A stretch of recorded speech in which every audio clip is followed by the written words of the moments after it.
बलराम क्यों नहीं शामिल हुए थे महाभारत युद्ध में? महाभारत युद्ध के समय सारे भारतवर्ष में सिर्फ 2 ही राजा युद्ध में शामिल नहीं हुए थे, बल्कि एक बलराम और दूसरे भोजकर के राजा और रुक्मणी के बड़े भाई रुक्मी थे। भगवान कृष्ण के बड़े भाई बलराम ने श्री कृष्ण को कई बार समझाया कि हमें युद्ध में शामिल नहीं होना चाहिए, क्योंकि दुर्योधन और अर्जुन दोनों ही हमारे मित्र हैं। ऐसे धर्म संकट के समय दोनों का ही पक्ष न लेना उचित होगा। कहते हैं कि कभी कभी हर एक मनुष्य को धर्म संकट जैसी स्थितियों का सामना करना पड़ता है। ऐसे अवसर पर लोग दुविधा में फंस जाते हैं, लेकिन कृष्ण को किसी भी प्रकार की कोई दुविधा नहीं थी। उन्होंने इस समस्या का भी हल निकाल लिया था। उन्होंने दुर्योधन से ही कह दिया था कि तुम मुझे और मेरी सेना दोनों में से किसी एक का चयन कर लो। दुर्योधन ने कृष्ण की सेना का चयन किया। बलराम पांडवों की छावनी में अचानक पहुंचे। दाव भैया को आता देख श्री कृष्ण, युधिष्ठिर आदि बड़े प्रसन्न हुए। सभी ने उनका आदर किया। सभी को अभिवादन कर बलराम धर्मराज के पास बैठ गए। फिर उन्होंने बड़े व्यथित मन से कहा कि कितनी बार मैंने कृष्ण को कहा कि हमारे लिए तो पांडव और कौरव दोनों ही एक समान हैं। दोनों को मूर्खता करने की सूझी है। इसमें हमें बीच में पड़ने की आवश्यकता नहीं, पर कृष्ण ने मेरी एक न मानी। कृष्ण को अर्जुन के प्रति स्नेह इतना ज्यादा है कि वे कौरवों के विपक्ष में हैं। अब जिस तरफ कृष्ण हो उसके विपक्ष में कैसे जाऊं?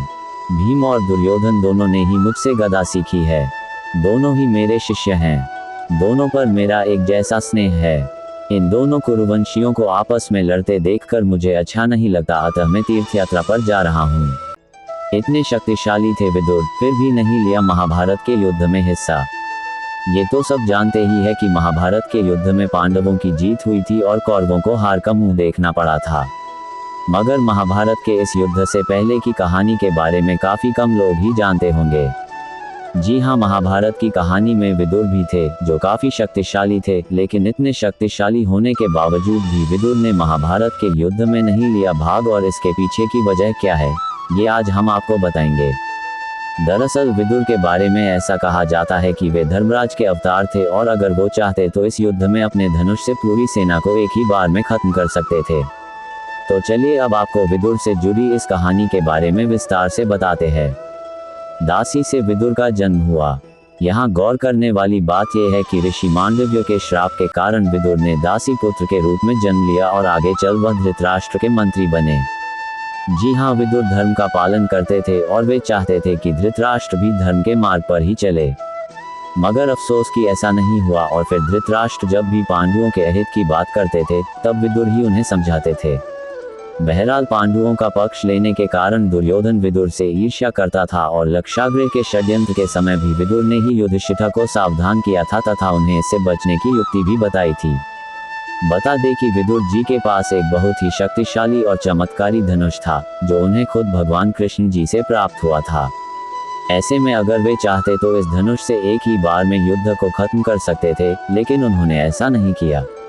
दरअसल बात यह है कि एक बार विदुर ने दुर्योधन को युद्ध न करने की सलाह दी थी, जिसके बाद दुर्योधन ने विदुर को अपशब्द कहने शुरू कर दिए। जिसके बाद विदुर जी ने गुस्से में अपना धनुष तोड़ दिया और ये प्रण लिया कि वे युद्ध में नहीं लड़ेंगे।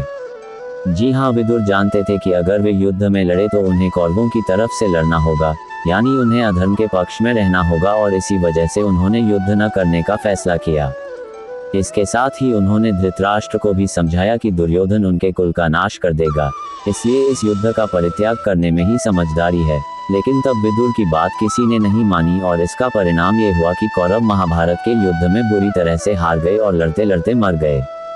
तो इस वजह से इतने शक्तिशाली होने के बावजूद भी महाभारत के युद्ध में विदुर ने नहीं लिया भाग और युद्ध लड़ने से ही इनकार कर दिया। मेरी यह जानकारी आपको अच्छी लगी हो तो मेरे चैनल को सब्सक्राइब करें, वीडियो को लाइक करें और कमेंट करें। धन्यवाद। राधे राधे।